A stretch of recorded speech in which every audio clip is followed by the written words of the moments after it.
Now starting. All attendees are in listen-only mode. Hi, everyone. Thank you for joining today's webinar, Trump Auto Industry Tariffs Are Coming, Impacts on State and Local Economies. This webinar is being presented by Dr. Frederick Treyz, Chief Economist and CEO at REMI, and Chris Judson, a manager at REMI. I'm Brian Reel, and I'm thrilled to be the host of this presentation. At REMI, our mission is to inform public policy. We provide software that allows government decision makers to test the economic effects of their policies before they're implemented.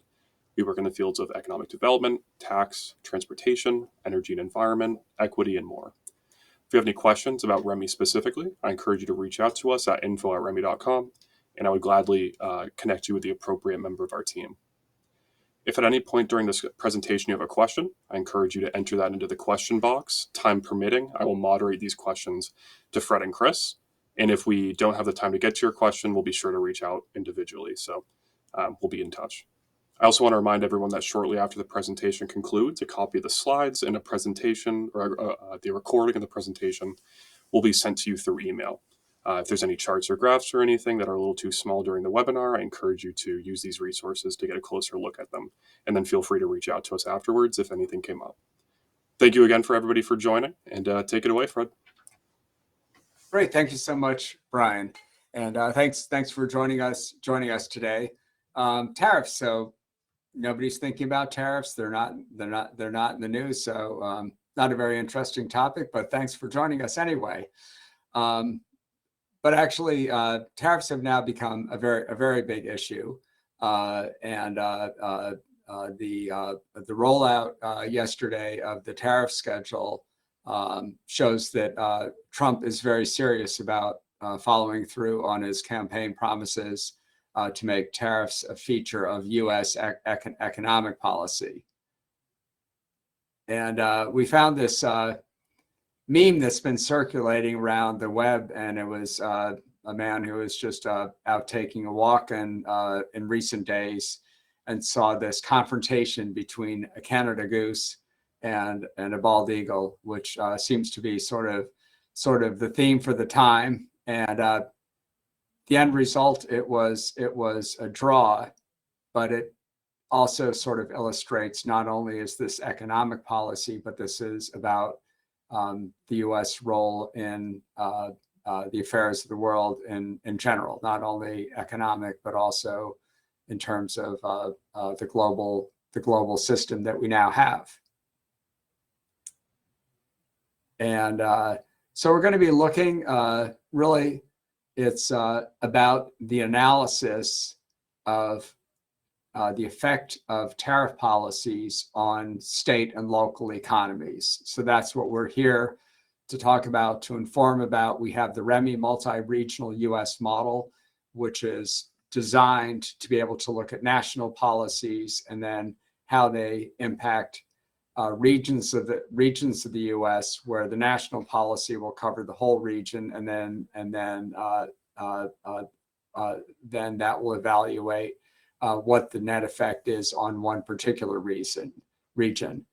We use the example of auto industry tariffs. I mean, clearly the current tariff policy is very broad-based, but we look at the example of auto industry tariffs to understand the dynamics of the model, how the tariff comes in, protects the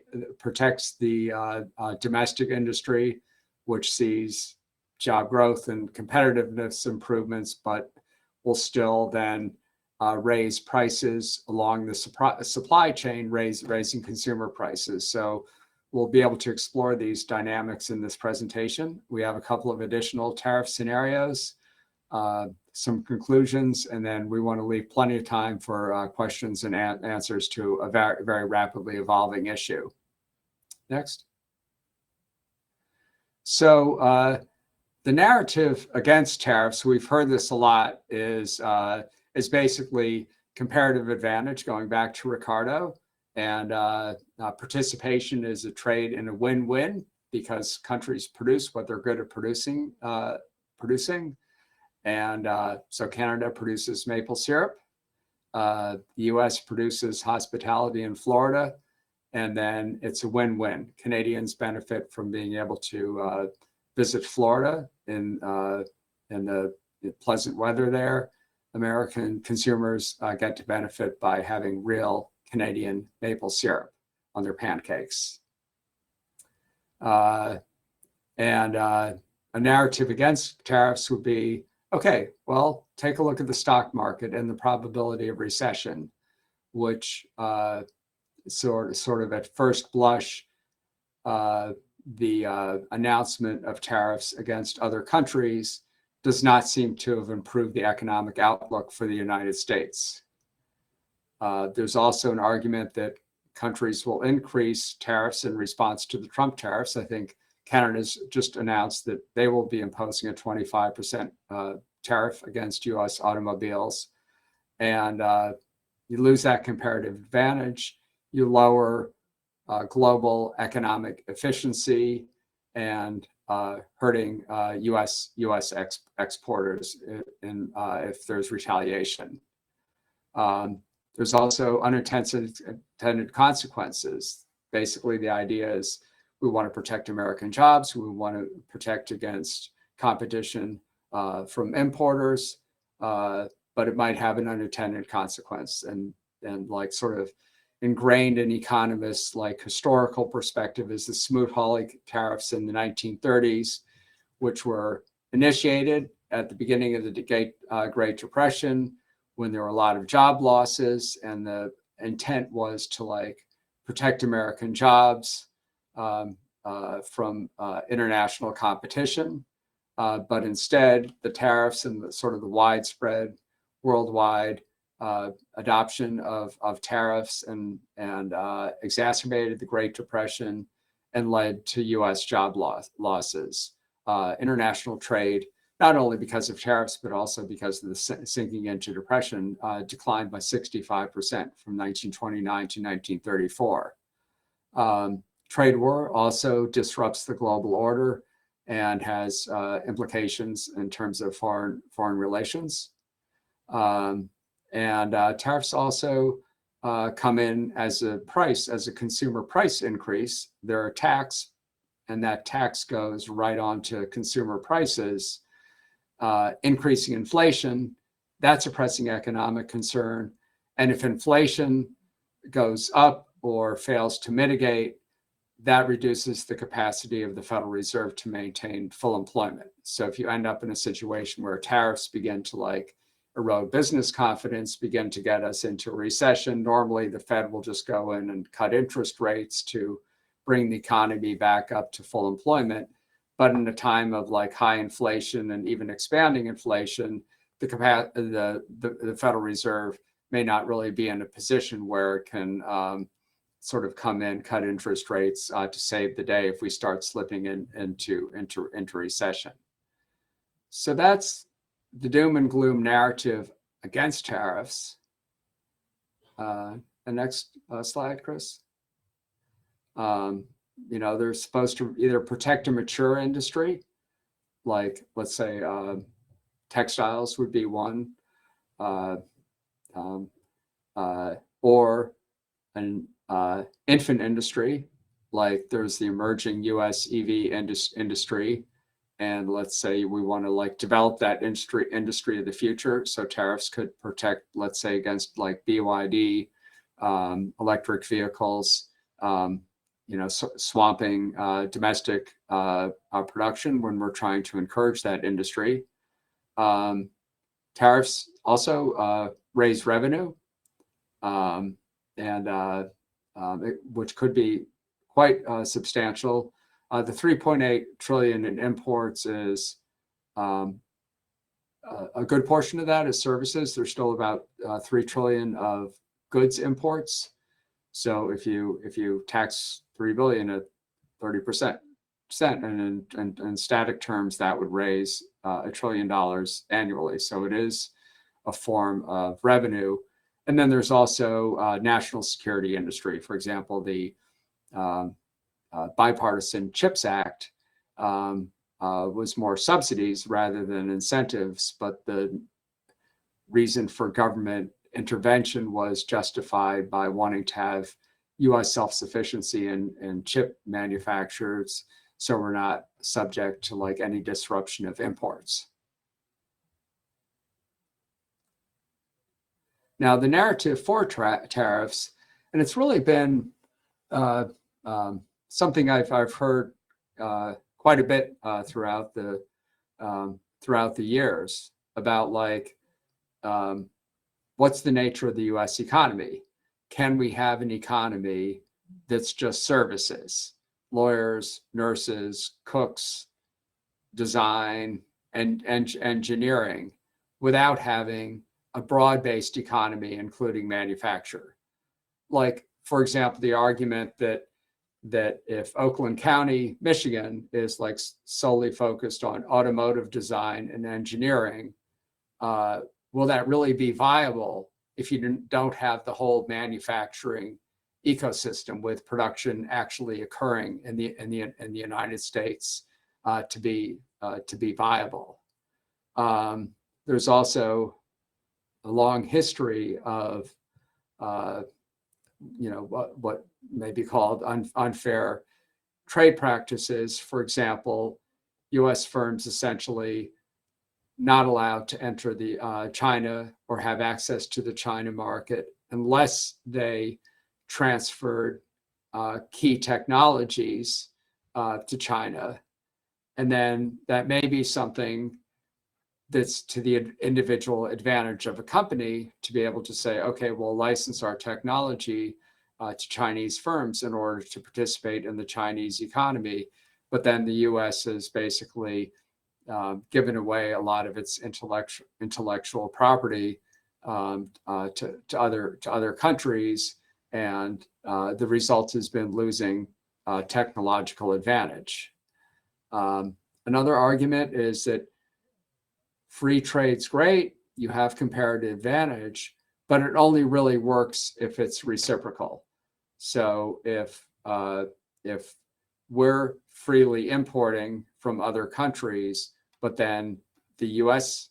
comparative advantage industries don't have access to the markets of another country, then the whole free trade comparative advantage narratives breaks down. For example, American tech firms have not been allowed to set up shop in China. So you have Baidu and Baba and other firms in China, which are essentially the equivalent of technology from technological approaches which were developed by American firms. Another argument is uneven labor and environmental standards unfairly disadvantage U.S. workers, so that U.S. workers have to compete against workers who don't get overtime, don't have the same workplace protections, don't have the same environmental standards.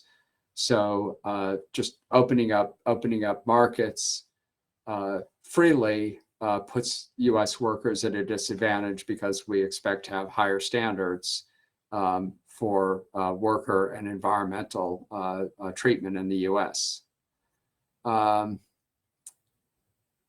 It could also be with tariffs is that the U.S. policy, or the Trump administration policy, the arguments in terms of economics is that, like, it may not be efficient to reduce trade in terms of economics, but maybe the administration's policy really isn't focused on maximizing GDP, but also to provide jobs across a broad base of skills, occupations, and geographic locations in the U.S. And this is an argument that oftentimes we associate with the labor movement and the left in the United States, is that we need to give everybody, wherever their location is, or their skills, or their workforce attribute, that everybody should be able to get a decent living in the United States across the base of skills and occupations and locations. And another argument for tariffs is that tariffs raise a lot of revenue, and that may be better for the economy to tax consumption and foreign producers. America is a very heavily consumption-weighted economy, and to whatever you tax, you're going to discourage. So if you tax consumption, you're going to discourage consumption, encourage savings, and tax foreign producers. Then you're imposing a tax on a foreign producer that may have to absorb some of that tax increase, may be able to pass some along to the United States, but maybe it's better to tax consumption and foreign producers than it is to have an income tax or a tax on tips or other taxes which discourage domestic labor.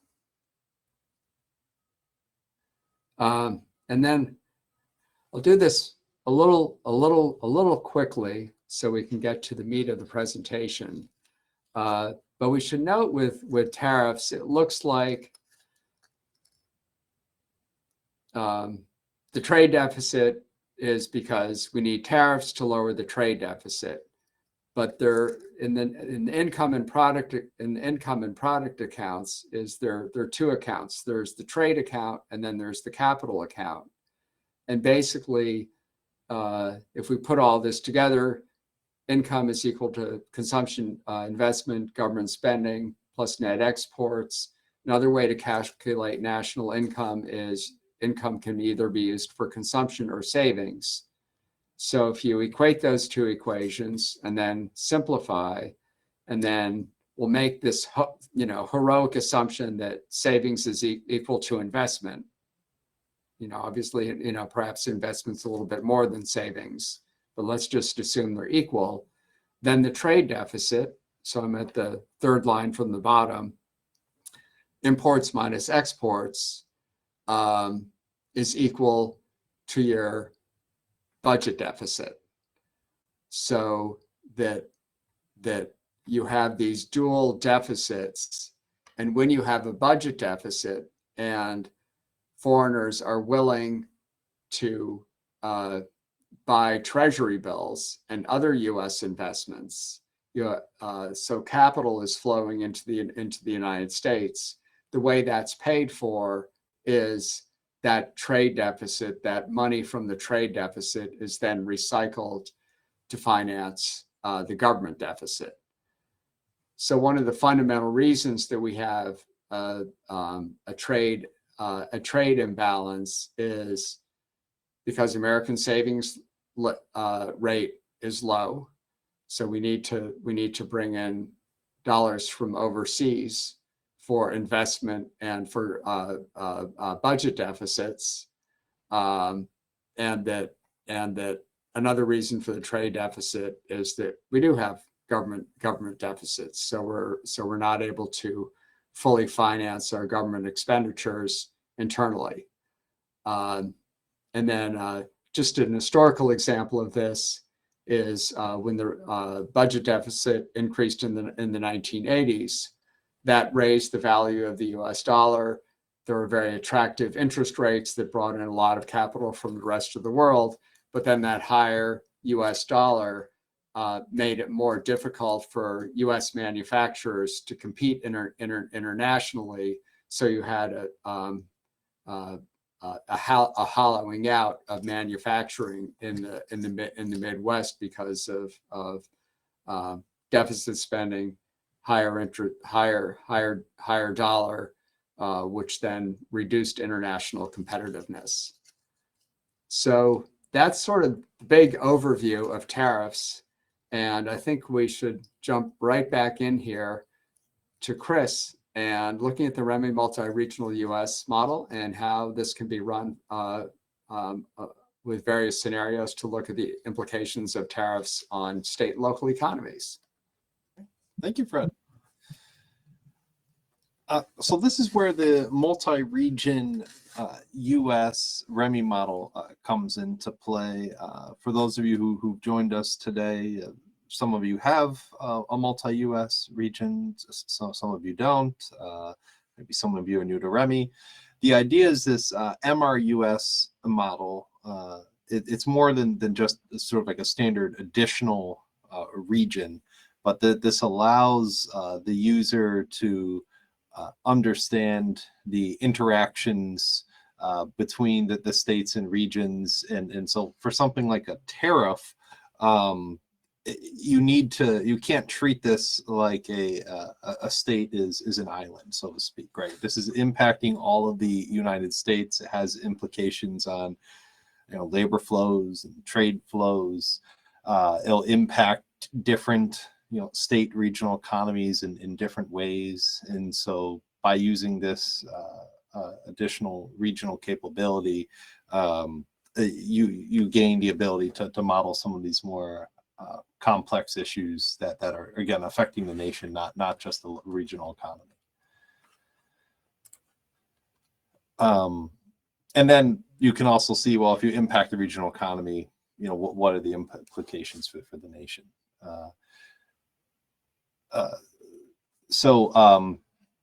Some examples today, we're focusing on tariffs. Another popular use for this is also various different types of immigration scenarios. You can see how, if you have an economic shock or even a change in immigration, how does it impact like inflows and outflows between other regions in the model, and dealing with like federal tax policies. So in Trump's first administration, there was a lot of focus on the cap on SALT, state and local taxes.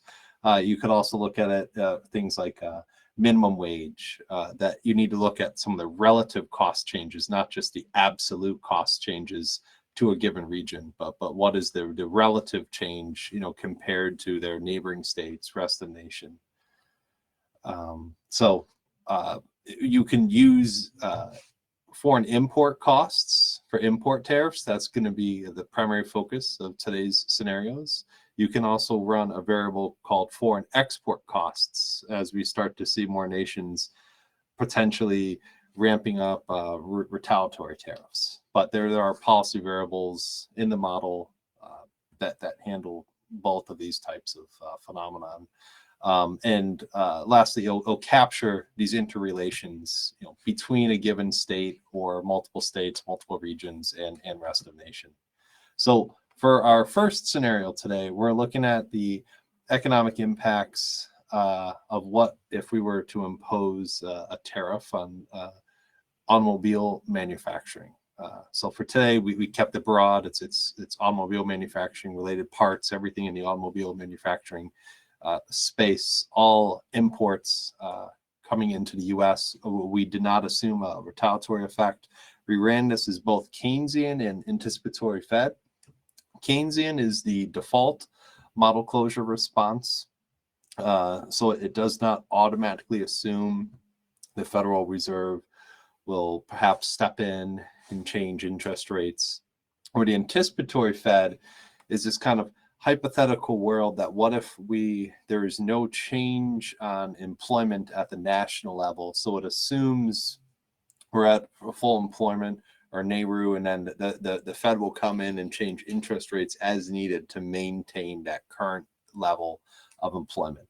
But both have their own, benefits of use. The anticipatory Fed can kind of be helpful to see, and all else being equal, you can kind of isolate more of the specific individual effects at the regional level, where the Keynesian will give you both like the regional and changes to the macroeconomy at the national level. So what we'll see here is directly there will be higher import costs for the automobile manufacturing. So import costs increase. Domestic production will increase over time due to less foreign competition. However, since prices have gone up, those import costs, both as various vehicles on the market, but also the imports to making automobiles, even if they're final assembly or partially made in the U.S., there will be some implication of these tariffs. Pretty much across all autos.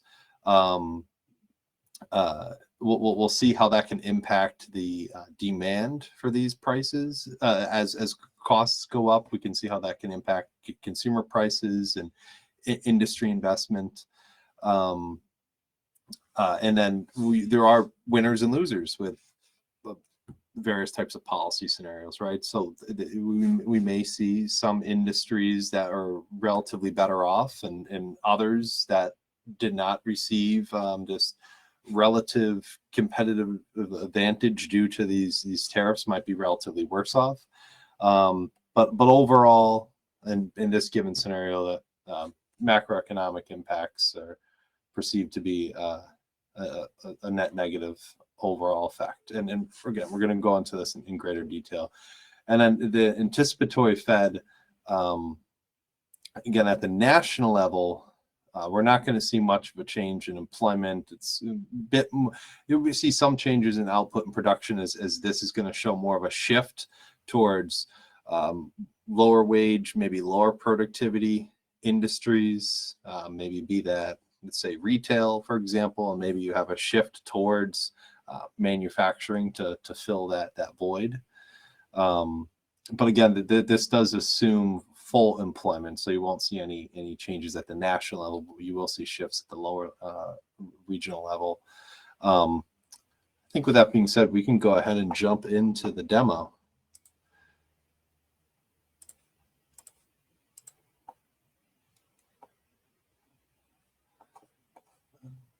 It's just bear with me for 1 minute here, just shifting over the screen.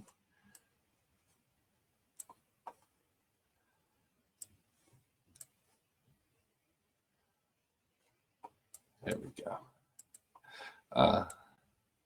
So the first simulation today is an impact on auto tariffs, a 20% increase.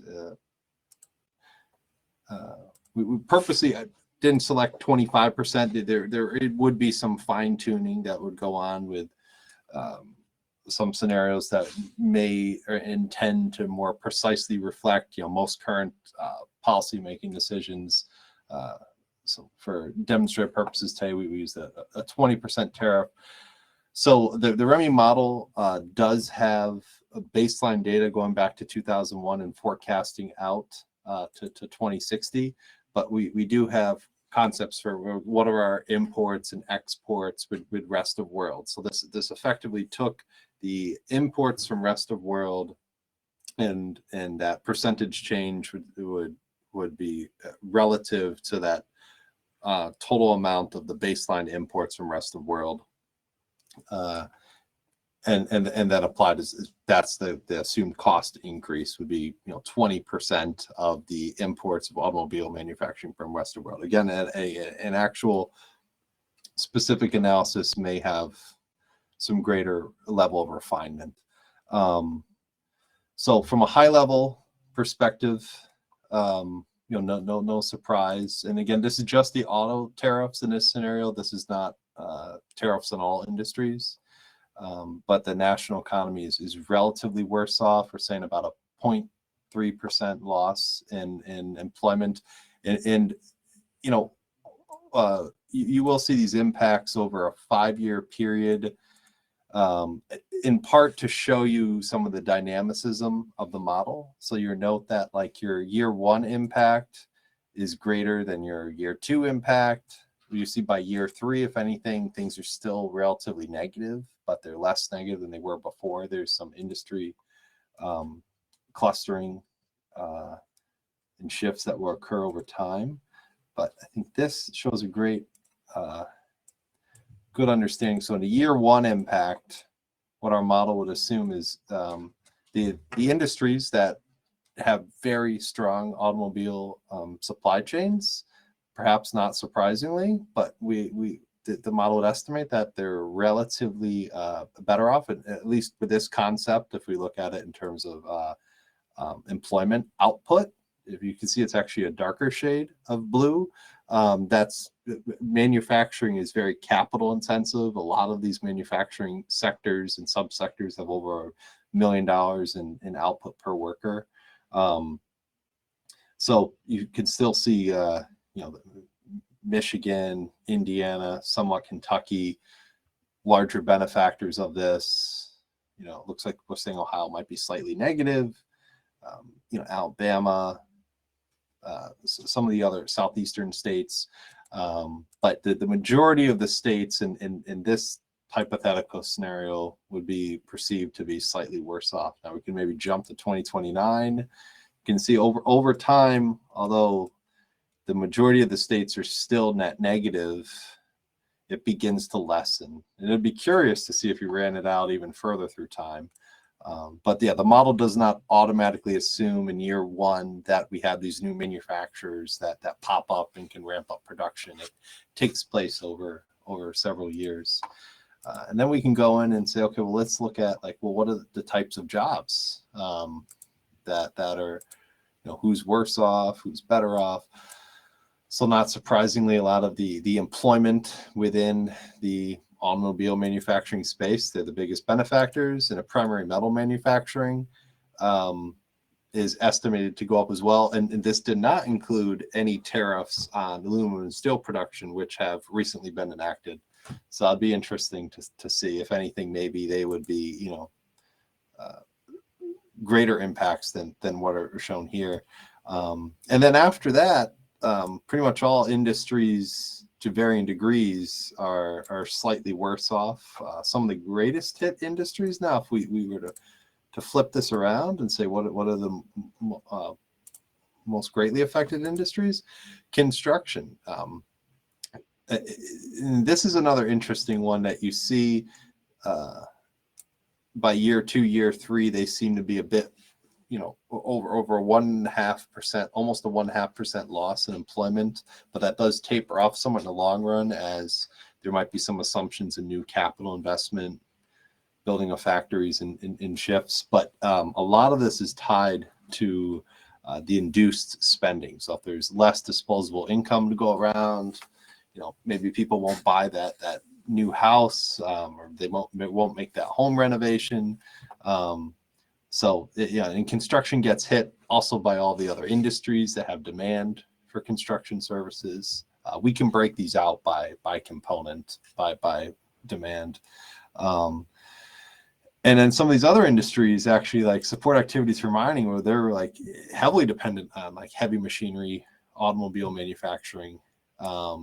And so some of these other manufacturing sectors can actually be, adversely affected to that extent. Retail trade here is a little bit more middle of the pack, and about a 0.5% loss in employment gains. We could also look at some of the occupations, how different types of occupations are being affected. So assemblers and fabricators, lots of demand, about 0.2% increase. In the model, by the way, you can aggregate and disaggregate sectors. So if we wanted to simplify one of these tables, we could go ahead and do that. So let's group together some tables, and so we're saying management of businesses, finance, back office, professional, technical. Those seem to be potentially more adversely affected. Some of those. Where the production occupations more so related with manufacturing are the least negatively affected by this type of scenario.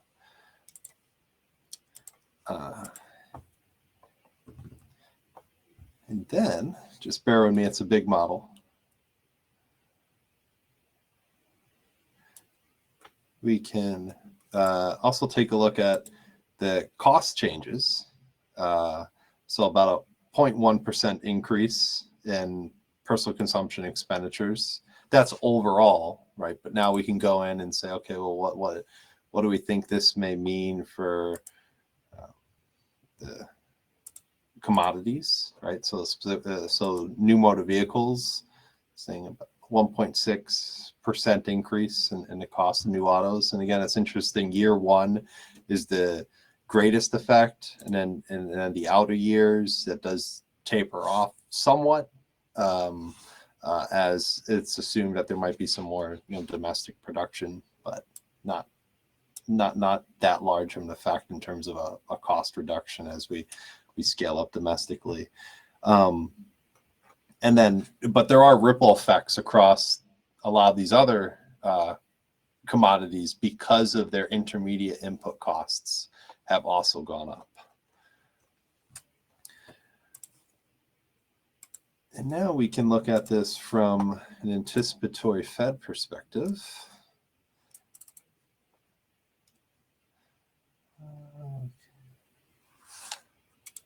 Here we go.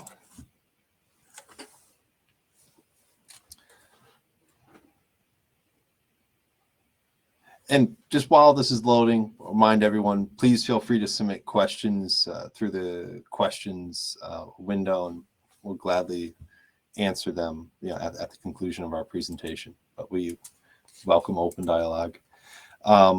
So as indicated with anticipatory Fed, it forces employment to not change at the federal level, but we can still see changes at the regional level. And then as noted, there actually was some change in output. Output in this case went up. A lot of this is that the shift from lower paid, lower productivity industries to more capital intensive, higher paying industries. So it's a bit of a different picture, a little bit more of a mixed bag. You could still see the larger, or the states with more robust automobile manufacturing sectors, or high location quotients in that industry and key supporting industries tend to be more relatively better off than those. Like unfortunately in the Northeast, we don't have that strong of a automobile manufacturing sector. But things do begin to change. And so if we looked at like the demographics from one region to the next, I mean, both you would see this effect, but with the anticipatory Fed, you would likely see more of a shift in population from one region to another. Actually, I could just go back to this map and show you shift in population. Of course, you can look at like economic migration, or even down to like single age cohorts if you wanted to.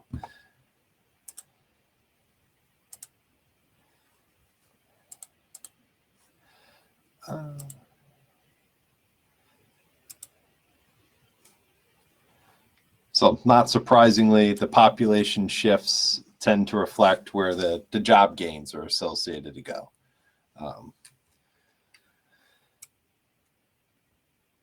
So could be great for the industrial heartland of America, potentially, relatively speaking to other regions. Now, I wanted to pose this slide before we jumped into another set of simulations. So yesterday announced the reciprocal tariffs, to a varying degree with different trade partners based on current tariffs in place and other trade practices. But this has certainly widened the argument beyond industry by industry or country by country tariffs, more of a broad ranging set of tariffs. So for example, if we look at this scenario, this is all tariffs. This is all goods, all goods imported into the U.S., assuming a 10% tariff would be put on them. And again, an actual project that you could be more refining, right? Right now, I think energy costs, for example, for the most part, might be at 10%, but these others are going to, vary in different degrees. So just stuck with, goods producing industries. We didn't do anything to service producing industries. And let's take a look.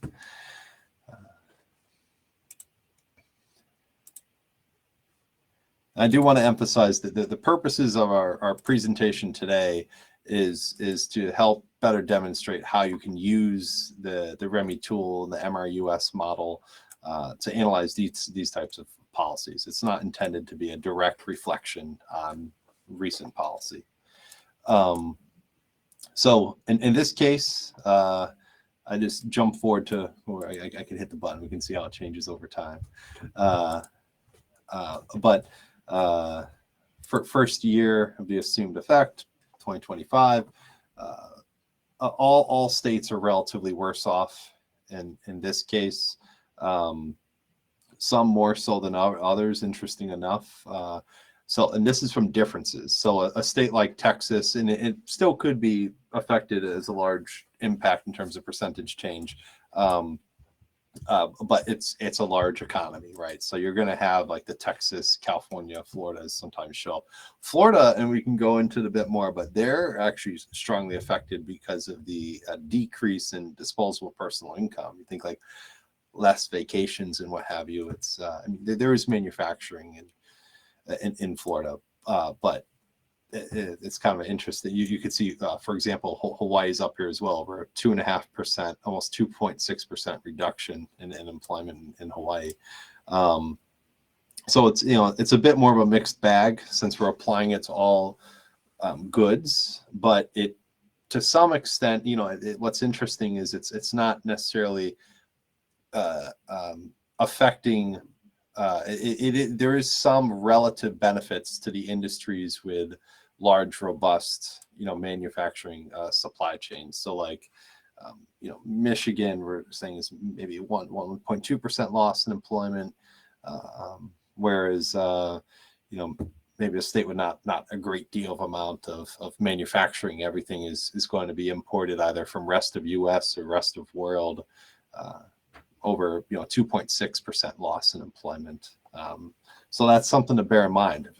If a state is more dependent on maybe natural resources and professional technical services, healthcare, educational services, less of a internal manufacturing presence, they may potentially feel a greater brunt of the burden than states with more of a diversified economy, or at least the state with an economy more intertwined with manufacturing.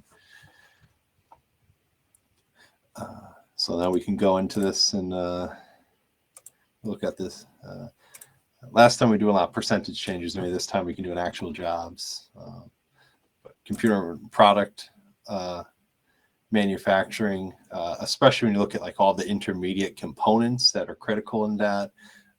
We can see some significant implications. Here we go. So in terms of more worse off, again, construction gets hard hit. Similar scenario to what we described before. Retail trade this time was almost more adversely affected than before. I think this is more broad ranging. And this is really going to bid up the cost of various retail goods purchased, and then you see other interesting ones like air transportation, but they're going to be affected by maybe less demand for some of these transportation sectors if there's a decrease in demand for goods and services, and again the reduction in disposable personal income. And then the industries that could benefit, now this apparel, leather, and allied product manufacturing, it's a small sector in the U.S., but that is an interesting one. Like, what if Nike were to open up a large manufacturing presence in the United States? But in terms of levels, I think this is still going to be relatively small. I could be wrong, but I think this is it's still up there. And then some of these industries have that ability to scale more quickly than others. But we see again more of these manufacturing intensive sectors that would be potentially relatively better off, whereas if it's a service sector, they're relatively worse off. And then we can aggregate this up a bit more. So again, manufacturing as a whole, if we were to group up these industries into something a little more, easy to see in one graph or chart, so manufacturing would be relatively better off. But then I think that this scenario would assume all other industries are relatively worse off. You see farm there is zeroed out. We assume responses in agricultural production or the farm sector is exogenous of the model. As they react to various different other, market forces. You can directly go in and shock farm, but we're not assuming there's an effect and change in what types of crops, the amount of crops, the value of those crops that the farmers are growing. So that's why you would see that, and all of our clients will see that in any simulation that's not directly affecting the farm sector. But again, the story here is beneficial to manufacturing, and even with the REMI model will capture investment activity demand, so that you get this difference between the optimal and actual capital stock, and we have that for like residential and non-residential. So if we do have to build some more manufacturing, there will be some increase in demand for construction sector, but that's not enough to offset the significant overall declines. I mean, that's quite startling to see that level of a drop in the construction sector. We have heard of some clients that they're very concerned with the primary materials, like steel and aluminum for building skyscrapers and other structures, and it can cause a tremendous potential slowdown.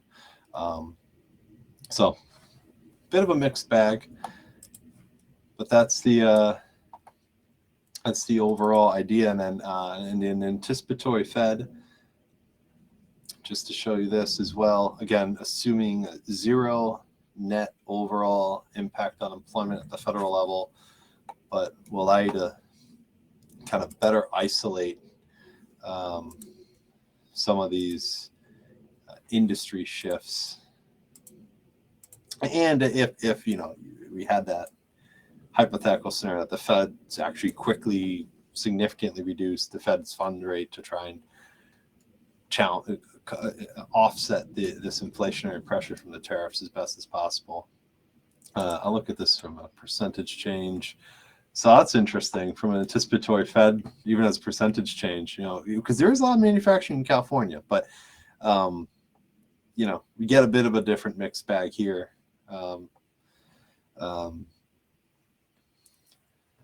So a lot remains to be seen.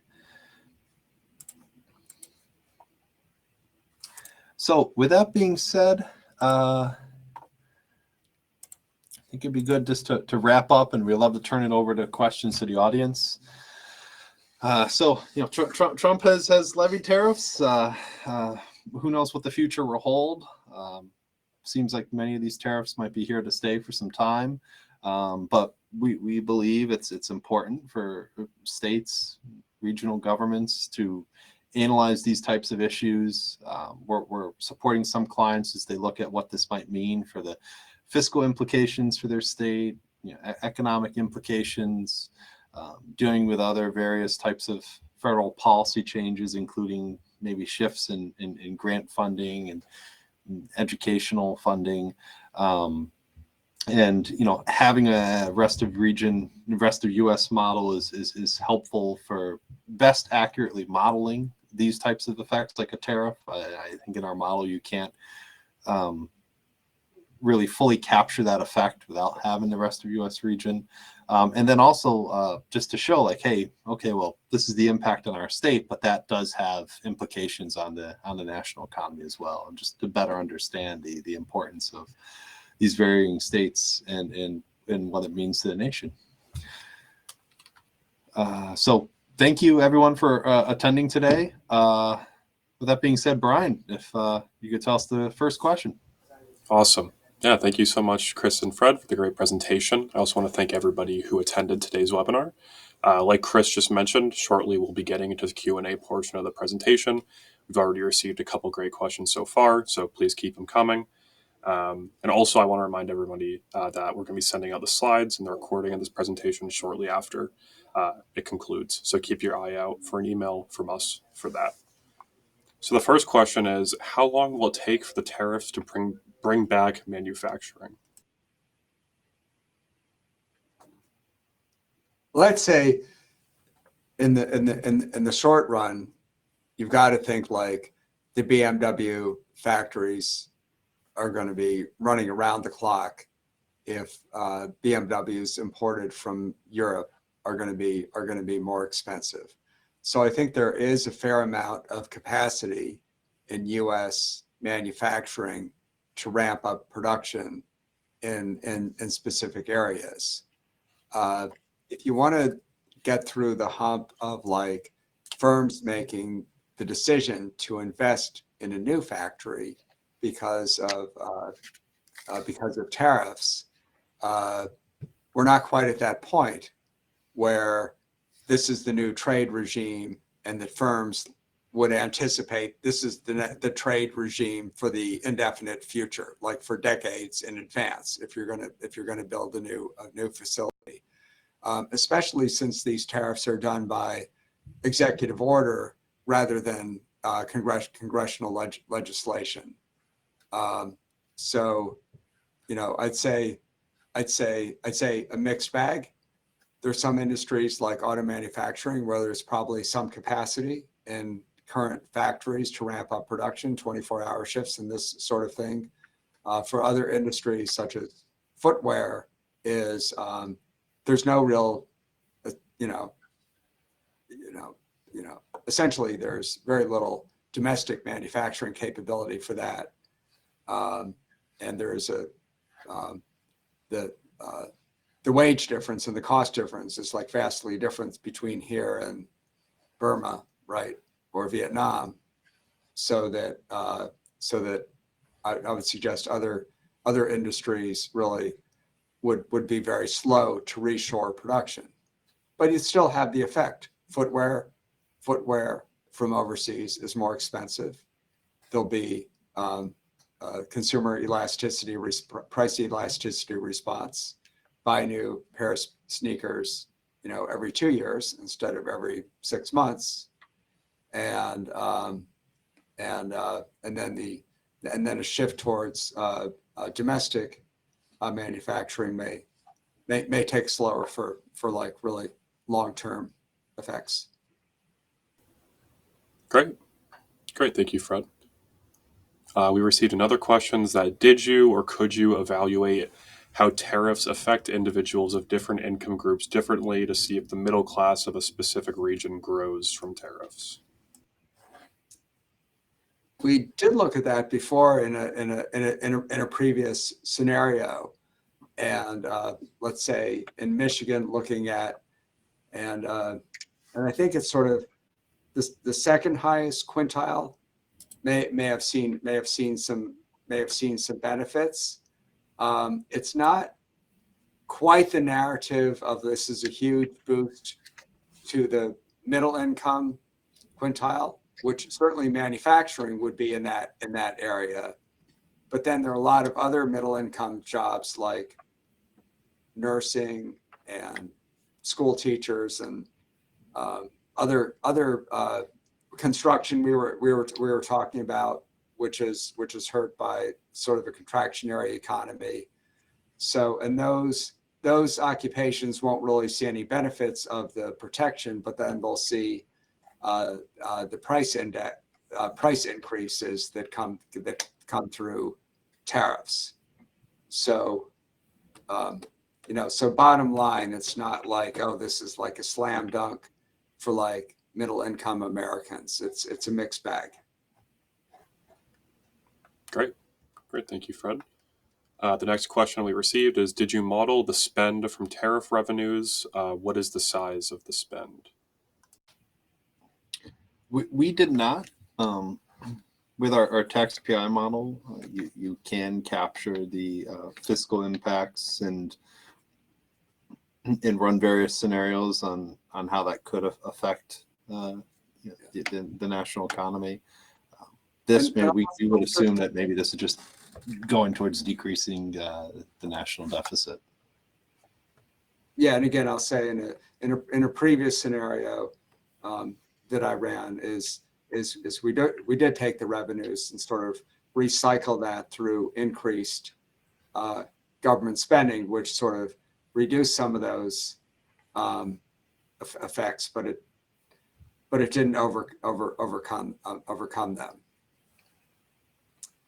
And there might be, because there is that revenue generating capacity, so that's something that in this particular scenario we didn't look at, and that would offset that a little bit. Awesome, thank you for that. Another question we received is regarding trade and budget deficit relationship. By how much is this changed in the new world? Is the deficit narrowing? By how much? 10%, 50%?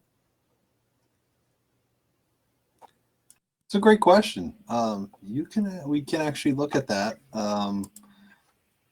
And also say it's sort of, this is sort of like, it comes from like, how much revenue will this generate? And estimates could be between 300 billion and a trillion per year. So the revenues raised would be, will be quite significant. And then that goes to reducing the federal deficit and potential implications of that policy. Yeah. Yeah, and if you run as anticipatory Fed versus Keynesian, it'll be a bit of a different response. But yeah, the model will show the estimates and reduction in imports from rest of the world. So in the over 400 billion in reduction in this hypothetical scenario. And we could show it as Keynesian as well. I think that would also show it'd be. I think it'd be a bit more in the Keynesian because you'd have a little bit more of a shrinking of the overall economy. But even though it's a 10% tariff, it's actually, and then this is on all industries. So if we just isolate the goods supplying, it'd be greater. So if it was increases the import cost by 10%, it's actually, with some substitution, it could be greater than 10%. Yeah, so it's about the response in terms of like the change in demand of imports is roughly a unitary elasticity. A 1% increase in tariff decreases imports by 1%. Great. Awesome. That is actually all the questions we've received so far. So just to begin closing out perfectly on time, again, thank you, Chris and Fred, for the great presentation. Thank you to everyone who stuck around. You'll be receiving some materials from this webinar in about an hour from now, so feel free to reach out if you have any questions down the line. Again, thank you so much for joining. We hope you have a good week. And thank you for your interest in our webinars. Great. Thank you, Brian. Thank you, Chris. Yeah. Thank you, everyone. Have a great afternoon. Yep.